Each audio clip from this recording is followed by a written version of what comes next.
네, 김진팔입니다. 오늘은 사진인데요. 그 러시아 측에서 그 사진이 나왔는데 요 다리 있지 않습니까? 요 다리를 러시아가 미사일로 공격했다. 그런 내용입니다. 그래서 이 지명을 한번 검색을 해보았습니다. 그랬더니 여기에 이렇게 찍히는 거예요. 아마 이 다리를 공격한 것 같습니다. 그래서 이 다리를 한번 봤더니 요 해안도로를 따라서 아마 여기를 가는 것 같아요. 이쪽으로 이렇게 해서 이렇게 해서 이제 여기를 다리를 지나서 여기로 가는데 어디냐면은 여기 항구가 있잖아요. 예.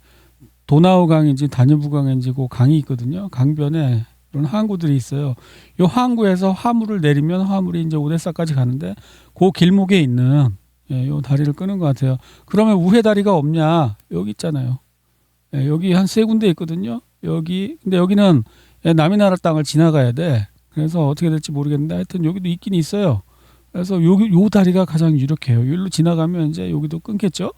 그래서 그럼 이건 이제 배경이 어떻게 되냐면 원래는 우크라이나가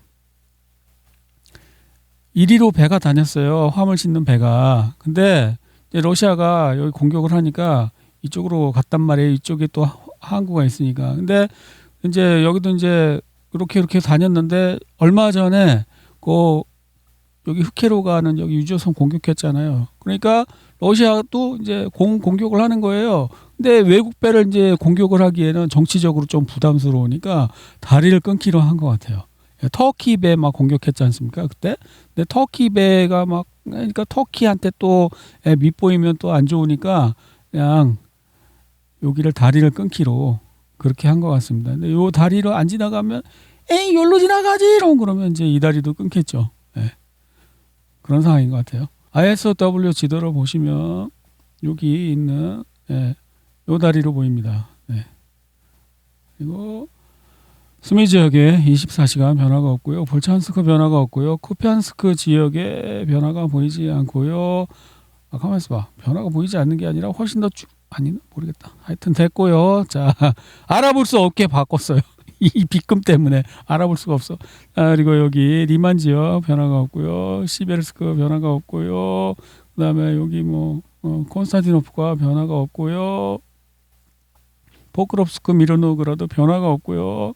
얘네들은 그냥 안 하기로 했나? 계속 여기 하나 있네. 별로 안 중요한 데는 이렇게 이제 빨갛게 칠해주고요. 근데 여기 별로 안 중요하진 않죠. 왜냐하면 굴리아이폴리를 공략하기 위해서 반포위 상태로 들어가기 위해서 이쪽 어느 쪽으로든가 강을 이제 건너려고 하는 것 같아요. 그죠? 이렇게 강을 건너서 여기 굴리아이폴리를 포위하려고 그러는 것 같죠? 이렇게 하고서 이쪽 길을 하나 터놓고서는 글로 후퇴를 유도하든지 아니면 다 포위해버리든지 둘 중에 하나겠죠. 그리고 이제 자포리자 지역에 변화가 보이지 않고 헤르손에 변화가 없습니다. 스피노바즈 바보돌 종말 라디오 메시지가 서방을 공포에 떨게 한다. 러시아 라디오 방송국 UVB76 일명 종말의 라디오 방송국이 지난주에 최대 15건의 의문의 메시지를 방송하며 제3차 세계대전 발발 가능성에 대한 공포를 불러일으켰다고 해당 매체는 주장했다. 그래서 이 채널에서 뭔가 방송을 하면은 굉장히 위급한 상황이라고 지구 종말의 메시지라고 이런 얘기입니다. 러시아군은 오늘도 미르노그라드 포위망에 이제 탈출하려고 하는 우크라이나군을 이제 공격했다. 그런 내용인 것 같습니다. 이제 항상 보는 내용이죠. 네. 그리고 이제 자포리자 지역에 바로 조금 아까 빨간 걸로 나왔잖아요. 여기 말하는 거예요. 여기 이제 러시아군이 여기를 이제 점령했다는데 조금만 인정하죠. 굴리아이폴리에서 이게 탱크인가요? 자주포인가요? 모르겠는데 자주포라도 지금 엄청 가까운 데서 쏘고 있다는 걸 알 수 있는 게 각이 얕게 쏘고 있잖아요. 그러니까 이게 굉장히 가까운 데서 자주포를 운영하고 있는 거예요. 그러니까 여기 지금 우크라이나군이 별로 상황이 안 좋은 것 같아. 왜 그러냐면 여기 집중됐거든. 여기하고 여기. 그러니까 이쪽에 이제 강력한 군대를 놓을 수가 없는 거야. 그러니까 러시아는 이쪽에서 자주포를 가까운 데다 대고 포가 멀리 쏘려면 포가 이렇게 있잖아요. 그러면 45도에 가까이 44점 몇 도인가 그래. 그렇게 하면 최대 멀리 가거든요. 근데 얘는 이렇게 쏘고 있잖아. 그러니까 가까운 데서 쏘고 있는 거예요. 지금 포를. 오데사에서 러시아군 드론이 샤헤드 또는 계란, 제라늄 그런 이제 꽃 이름입니다. 예, 지나가는 모습이고요. 그 다음에 적군은 벨고로드에 미사일 공격을 감행했습니다. 기반 시설에 상당한 피해가 발생했습니다. 이제 우크라이나 군도 러시아의 기반 시설을 공격하고 있는데 이 러시아 측 소문 채널에 의하면은 그 러시아도 부패가 심해갖고 이쪽에 대공 미사일이 있다고 서류상으로만 뻥쳐놓고 실제로는 없대요. 그래서 자꾸 뚫리는 거래요. 자, 러시아가 우크라이나 뭐 어떤 창고를 공격했는데 귤이 다 탔어. 오데사 인근 항구의 파업 타격 후 페리가 불에 탔습니다. 오데사 지역에 대한 합동 공격의 결과로 일리치스크의 페리 선에 있던 배에 있던 귤 창고가 불에 탔습니다. 현지 추산에 따르면 새해 과일인 귤이 수톤이나 소실되었습니다. 네, 이 영상은 우크라이나 측 영상인데요. 우크라이나 측에서 쓸만한 실용적인 실질적인 정보를 제공하는 사이트를 하나 오늘 발견했는데요. 그래서 거기서 가져온 건데 러시아군이 드론에서 이런 걸 떨어뜨린답니다. 그래갖고 뭐 앞에 충격받으면 터지고 뭐 또 뭐 하면 터지고 하여튼 그 이중 탄두래요. 그래서 얇은 장갑차 같은 데 뚫는 그런 용도라고 합니다. 러시아군이 드론과 연계하여 운영하도록 개발한 코베 3M 탄약은 누적 파편탄으로 병력과 경감자 차량을 파괴하도록 설계되었습니다. 탄두에 기폭 장치가 있으며 기폭 장치의 앞부분 탄두에는 앞전소자, 뒷부분에는 안전장치 뭐 그래서 전선으로 연결돼 있고 뭐 하여튼 그렇답니다. 그래서 굉장히 실질적이고 쓸만한 정확한 정보를 제공하는 그런 우크라이나 채널 중에 보기 드문 채널이라서 오늘 거기 여행을 했어요. 거기서 또 가져왔는데 우크라이나는 러시아가 최대 100kg에 달하는 이중탄두 제라늄 미사일 공격을 시작했다며 경보를 발령했습니다. 이게 이제 러시아 측 드론에 달려있는 그 GPS 안테나예요. 그러니까 주파수별로 막 하나가 재밍되면 다른 주파수로 이제 통신하는 거야. 그래갖고 지금 아직도 5개나 주파수 더 넣을 수 있는 공간이 있어. 이거는 이제 이것도 러시아 드론에서 나온 건데 그 주변에 그 전파를 탐지해서 FPV 드론이 공격하러 오나 안 오나 알아보는 그 장치. 이 안테나에서 FPV 드론 주파수가 잡히면 야 공격 온다 그러면서 이제 얘가 뭐 회피 기동을 하겠죠. 러시아 물건이랍니다. 러시아제 FPV 테슬라 스타일 드론이 자포리자 방해해서 이것도 스타일이 좀 다른데요. 하여튼 러시아군이 이런 형식의 드론도 운영하고 있답니다. 이게 러시아 드론에 이제 그거를 노획을 해갖고 이제 분석한 거예요. 그 기사인데 여기에는 좀 더 자세한 내용이 있어요. 동영상으로. 이런 이제 러시아 그 드론에는 이런 탄두가 있는데 이 탄두는 선을 끊어버려도 활성화되어 있는 상태이기 때문에 언제든 터질 수 있답니다. 그러니까 이 러시아 측에서 드론을 날릴 때는 이 탄두를 비활성화시켜서 사고를 방지하고 하늘에 일정 정도 고도 위로 올라가면 탄두가 이제 활성화돼서 언제든 충격이 발생하면 터질 수 있는 상태로 되는 그런 탄두라고 합니다. 이 판치르 지대공 미사일 그 내부에 그 이런 식으로 되어 있나 봐요. 그 조종하는 그 화면이 이거는 또 신기하네. 그래서 우크라이나 측이 드론 전문가의 채널이었는데요. 자신이 이 지역에서 이제 자기는 빠져나왔다는 것입니다. 위험해서 러시아군이 10km 정도 이내에 최전방에서 10km 정도 이내에 있는 거는 전부 다 드론으로 공격한대요. 우크라이나 측에서 포크롭스크 미르노그라드 지역이 왜 중요한지에 대한 그 분석이 나왔어요. 군사적으로 이 지역을 사수하는 것은 매우 중요하다. 이 지역을 통과하면 드네프로페트롭스크 지역 깊숙이 펼쳐진 거의 평탄한 지대가 열리기 때문입니다. 저는 지난번에 저도 보여드렸지만 여기가 포크롭스크고 이쪽에 드네프로페트롭스크인데 가면 갈수록 낮아지죠. 그래서 어떻게 돼요? 그 고지대를 이용해 원거리에서 무인 항공기를 운영할 수 있는 기회를 얻게 될 것입니다. 만약에 중간에 높은 지형이 있으면 그 전파나 이런 것들이 방해되잖아요. 근데 내가 제일 높은 데 있으면 어떻게 돼요? 전파 방해가 없이 여기까지 갈 수 있죠. 전파만 통하면 굉장히 멀리까지 갈 수 있거든요. 전파가. 근데 중간에 산이나 뭐 기타 건물이나 가리는 게 있을 때 못 가는 거지. 가리는 것만 없으면 굉장히 멀리까지 가요. 무선 그 전파도. 출력이 문제가 아니에요. 출력이 약해도 멀리 가요. 최근 한 지역 군 등록 징병사무소에서 일하는 친구와 이야기를 나눴습니다. 그는 부대가 노숙자를 절대 받아들여야 하지 않아서 노숙자들을 찢기고 머리를 잘라주고 중고 옷을 입혀주는 아이디어를 생각해냈다고 했습니다. 그러면 구매자들이 먼저 데려가게 되고 그 이후부터는 부대의 주요 임무가 된다는 겁니다. 노숙자를 14일 안에 돌려보내는 건 불가능하니까요. 그리고 대화에서 알 수 있듯이 노숙자들은 어떤 부교수라도 만들어낼 수 있습니다. 부교수가 뭔가? 번역이 왜 이러지? 네, 위트코프와 쿠시너는 베를린에서 이제 젤렌스키를 만나러 이제 도착했다는 이야기입니다. 베를린에서 뭔가 이야기를 하려고 모였는데 아무것도 기대하지 마십시오. 젤렌스키 대통령이 이끄는 우크라이나 대표단과 트럼프 대통령 측 대표단의 평화회담이 베를린에서 진행 중입니다. 협상에서 아무것도 기대하지 마십시오. 우크라이나 국회의원 마리아나 베즈굴리아가 우크라이나 국민들에게 말했다. 이 사람 진짜 바른 말 하는 우크라이나 국회의원이냐. 많은 분석가들은 젤렌스키 대통령이 우크라이나군을 돈바스에서 철수시키지 않겠다는 입장을 고수하고 있기 때문에 협상 결과가 크게 달라지지 않을 것으로 보고 있다. 그러니까 미국이 왜 이렇게 질척대냐고. 안 한다 그랬으면 뭐 알았어. 네 맘대로 해. 그러면 될 걸. 얘 질척대는 게 너무 찌질해 보여. 안 위대한데? 젤렌스키 대통령이 트럼프의 평화 계획에 대해 내어놓은 답변은 본질적으로 네. 하지만 이라는 말로 요약됩니다. 월스트리트 저널. 간결해서 좋다. 키예프가 평화협정에 서명한 후 이를 파기하려 든다면 모스크바는 만족하지 않을 것입니다.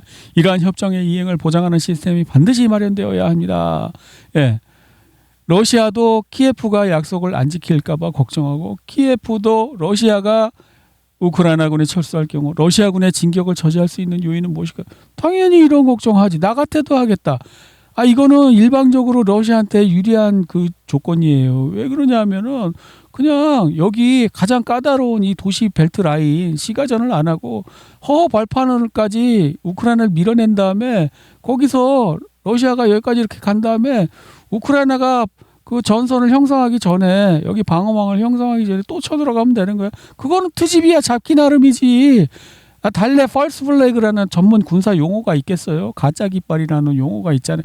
얼마나 그게 그 상습적인 전쟁을 일으킬 때 사용되는 전술이면 펄스 플래그라는 전문 용어가 있겠습니까? 이게 어제 나온 기사인데요. 미국이 벨라루스에 무슨 제재를 해제하고 뭐 양국 관계가 정상화된다고 하는데 제가 볼 때는 미국이 벨라루스한테 뭔가 사탕 발림을 해갖고 러시아하고 이제 관계를 끊고 우리랑 사이좋게 지내자 이런 이간질 작전 시작한 것 같다고 어제 말씀드렸죠. 근데 오늘 러시아 측 소문 사이트에서 이런 게 나왔어요. 루카셴코가 배신을 했다고. 정치권에는 러시아군이 제2차 세계대 지금 이 전쟁을 이렇게 번역한 것 같은데 키예프 공격을 감행할 기회를 갖게 될 경우 벨라루스가 다시는 러시아군에게 통로를 제공하지 않을 가능성이 매우 높습니다. 또한 민스크는 더 이상 불법 수입의 중심지가 되지 않을 것입니다. 이런 이야기를 하고 있는데 무슨 얘기냐면 미국이 벨라루스한테 제재를 해제해 줄게. 너네 물건 해외에 수출할 수 있게 우리가 해줄게. 그러면서 야 러시아가 이렇게 해서 일로 공격 못하게 통로 제공하지 말고 러시아가 우리 제재를 회피해서 우회 수입 못하게 너네가 대신 뭘 수입해서 러시아한테 팔지 마. 이랬다는 거예요. 그러니까 러시아 입장에서는 이게 배신으로 보인다는 것입니다. 지금. 근데 소문 사이트이기 때문에 확인할 도리가 없어서 제가 엔간하면은 이제 인용을 잘 안 하는 편인데 제가 의심했던 그런 정황이 나오고 있어서 그리고 상당히 이 소문이 적중률이 높았어요. 제가 한 달 넘게 보고 있는데 상당히 높아요. 적중률이. 전쟁이 끝나는 즉시 모든 서방 국가들이 그곳으로 달려갈 것입니다. 여러분은 평생 본 적 없는 위선의 극치를 목격하게 될 것입니다. 슬로바키아 총리 피코 서방과 러시아 간의 관계 복원에 대해 전쟁만 끝나면 바로 러시아한테 가서 야야 가스 야 너네 그거 야 거래하자. 야 우리 장사하자. 그럴 거라는 겁니다. 네, 오늘은 시드니 총격 사건 그 특집으로 말씀드리고 싶은데 이게 그 당시에 유대인의 무슨 축제일이었다고 합니다. 호주에 사는 유대인들이 축제를 하고 있었는데 해변에서 누가 총을 쏜 거예요. 그래갖고 막 난리가 나갖고 근데 막 뭐 하여튼 뭐 그런 이런 영상이 너무 많이 나와요. 이 사람 범인인가 봐요. 막 총을 쏘는데 잘 쏘지도 못해. 그래갖고 누가 시켰는지 그런 건 모르겠는데 이 영웅이 나타났어요. 이 사람이 총격범 뒤로 몰래 가갖고 잡아서 총을 빼앗고 막 영웅이 또 나타났었어. 근데 위험하게 나 같으면 이런 짓 안 했을 것 같은데 왜 경찰도 싫어할 걸? 응? 경찰이 할 일을 시민이 했다고 경찰이 욕먹잖아. 그러면 한국 경찰은 절대 안 그러겠지만 하여튼 호주 경찰은 그럴 수도 있어. 이 새끼 뭐 잘못한 거 없나? 범죄 법 어긴 거 없나? 한번 털털 털어갖고 영웅의 이미지를 똥칠을 해볼까? 이런 시도를 할 수도 있거든. 악랄한 경찰들은 그런 짓을 가끔 해요. 나 같으면 그냥 내 가족만 싹 피하고 말았을 것 같은데 왜 쓸데없이 이렇게 영웅 행동을 하는지 모르겠다는 거지. 하여튼 훌륭하십니다. 네. 총격 사건을 목격한 시드니 시민은 경찰이 4명이나 있었는데 테러범들이 20분 동안 총을 쏘도록 내버려둬서 벌써 말 나오잖아요. 경찰이 짜증날 거 아니야. 아, 저 새끼는 가만히 있지 왜 영웅짓을 해갖고 우리를 곤란하게 해. 야, 저 새끼 한번 털어봐. 뭐 구린 거 없는지. 이렇게 나올 것 같은데. 어쨌든 그래갖고 이제 결국은 한 명은 이제 죽고 한 명은 이제 잡혔다고 하는데 분명히 유대인 모임만을 노린 것 같대. 왜냐하면 총격범이 행인들에게 너 쏘고 싶지 않으니까 너네는 가라 그랬대. 지금 이 영상에 보면은 행인들이 지나가는데 야 가세요. 손짓하죠. 총격범이 가시라고. 그러면서 이제 유대인만 쏘려고 한 것 같다는 거예요. 근데 이 사건이 뭔가 10월 7일 사건이랑 많이 닮지 않았습니까? 예? 네타냐후는 부패 수사로 궁지에 몰렸고 마침 하마스가 감사하게도 이스라엘 사람들을 먼저 공격해서 죽여줬고 그거를 핑계로 전쟁을 일으켜서 재판을 연기할 수 있었고 사법 처리를 모면할 수 있었고 그런데 그 비슷한 일이 또 시드니에서 벌어졌고 야 이거 뭔가 있는 거 아니야? 며칠 전에 이게 생각났어요. 이스라엘 정치인 국회에서 아이르 레아피드는 네타냐후가 자신의 범죄에 대해 사면을 구한 것을 비난하며 네타냐후가 사면해달라고 그랬대. 아니 전쟁을 또 일으키면 되잖아. 옆 나라랑 또 전쟁하면 또 전쟁 때문에 못 나간다고 또 재판 미룰 수 있잖아. 근데 더 이상 그렇게 할 수 없나 보지라고 그때 생각했거든요. 그러니까 제가 그때 생각한 게 맞았나 봐. 더 이상 이제 전쟁을 일으킬 수가 없으니까 또 전쟁 거리가 터져주면 고맙겠잖아. 이 사람이 또 했다는 게 아니고 이 사람이 믿는 신께서 기도를 들어주신 거 아닌가. 오 신이시여 저를 도와주십시오. 제가 이 나라를 위해 애국했는데 이 배은망덕한 인간들이 저를 감옥에 넣으려고 하고 있습니다. 도와주십시오. 그러니까 이 네타냐후가 믿는 신이 그래 알겠다. 내가 널 도와주겠노라. 그렇게 해갖고 시드니 사건이 딱 일어나니까 네타냐후가 야 저놈이 또 했다. 그러고서 또 이제 만만한 나라 이제 배후가 밝혀질 거야. 제가 이제 제 의혹이 의심이 맞다면은 다음에 어떤 일이 일어날지를 예측할 수 있을 것 같아. 다음에 어떤 일이 일어날 것 같냐면 분명히 이 사건의 배후가 밝혀질 텐데 그 배후는 이란은 아닐 거야. 왜냐하면 이란이랑 지금 전쟁하기 버겁거든. 그러니까 만만한 시리아 같은 데서 아마 했다고 그럴 거야. 레바논은 한 이제 좀 했고 시리아가 좀 만만하잖아. 그러니까 시리아가 아마 배후로 밝혀지지 않을까 이렇게 조심스럽게 예측을 해봅니다. 아마 신께서 시리아를 시켜서 호주에서 테러를 하게끔 사주하게 하셨을 수도 있다. 저는 그 신은 이제 네타냐후가 믿는 신이죠. 제가 믿는 신은 그런 분이 아닙니다. 네타냐후가 믿는 신이 네타냐후를 도와주기 위해서 어떻게 했다?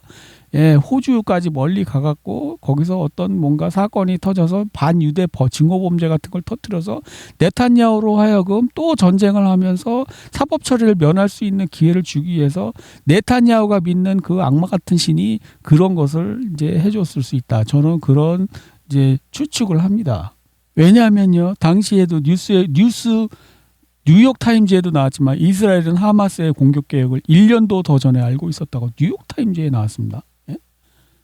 크레이들이라는 또 영어 신문인가 이런 데서도 나왔었고요.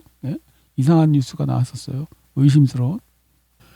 도하에서 열린 무슨 포럼인가에서 카타르 총리인가 하는 분이 이런 이야기를 했습니다. 하마스는 이스라엘이 돈 줘갖고 키운 테러 단체야.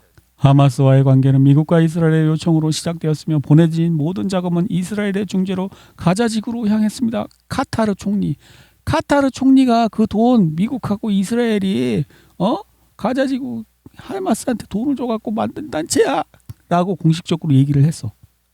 그러면 이스라엘이 후원하고 있는 단체가 하마스밖에 없었을까? 당연히 의문이 되죠. 하마스만 유독 그렇게 도와줬단 말이야? 그건 아닐 것 같거든.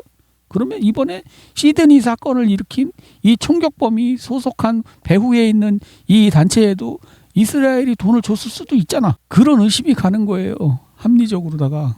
그리고 또 이스라엘 정보기관 모사드가 호주 정보기관의 호주 영토 내 유대인 공격 위험에 대해 경고했다고 칸TV 호주가 보도했습니다. 호주는 이러한 사건 발생의 위험에 대한 여러 차례 경고를 받았습니다.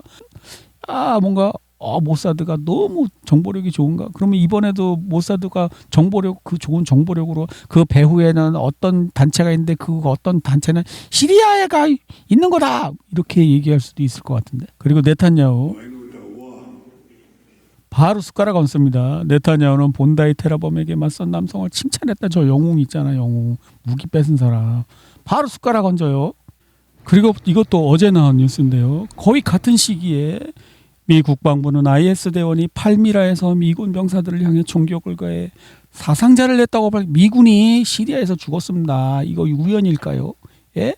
미군이 시리아에서 죽었다고요. 시리아에서 단독으로 활동하던 IS 대원이 IS 대원은 미국 돈 받고 가짜 테러 하는 단체인데 미국 자기한테 돈 주는 놈을 죽였단 말이에요. 이것도 이상한 겁니다. 매복 공격으로 미군 2명과 미국 민간인 1명이 사망했습니다. 그래서 교전 중 또 공격자는 또 사살되었고 이거 그래서 제 뇌피셜을 지금부터 이제 정리를 해드리겠습니다. 이게 어떻게 된 사건이냐면은 일단 네타냐후는 더 이상 전쟁을 통해서 그 자기의 사법 처리 재판을 미룰 수가 없게 되었어요. 그래서 그 사면을 요청했는데 아마 안 될 것 같은가 봐요. 그래서 신에게 자기가 믿는 악마 같은 신에게 기도를 했어요. 그 신이 기도를 들어주어서 호주까지 가갖고 일단 유대인만을 대상으로 한 호주에서 그 증오 범죄를 일으킬 수 있도록 그 신이 도와줬어요. 그리고 또 다시 거의 같은 날 시리아에서 미군이 IS 총에 맞아서 죽게끔 또 도와줬어요. 그리고 나서 이제 아직 밝혀지지 않은 사실에 의하면 호주에서 일어난 이 테러범의 배후가 아마 시리아로 밝혀지지 않을까 저는 그렇게 조심스럽게 예측을 하는데 그 이유는 뭐냐면 이란은 싸우기에는 너무 큰 적이기 때문에 신께서 이렇게 이란이 배후다 이렇게 알려주지 않으시고 시리아가 배후다라고 알려줄 확률이 높다. 저는 그렇게 생각합니다. 만만하잖아. 시리아는 한번 해볼 만하잖아. 바로 옆에 있는 나라고. 그리고 대공 전력이나 미사일 전력이 약하단 말이야. 그러니까 이스라엘은 시리아하고는 한판 해볼 만하지. 그러니까 아마 모사드가 그 신의 계시를 받아갖고 시리아가 배후에 있다라고 하는 정보를 아마 알려줄 것 같아요. 아마 그게 맞나 틀리나 한번 보면 알겠죠. 네. 그리고 이제 이스라엘에 대해서 안 좋은 메시지를 콘텐츠를 만들었으니까 유튜브가 김진팔 채널을 폭파하나 안 하나 이것도 궁금합니다.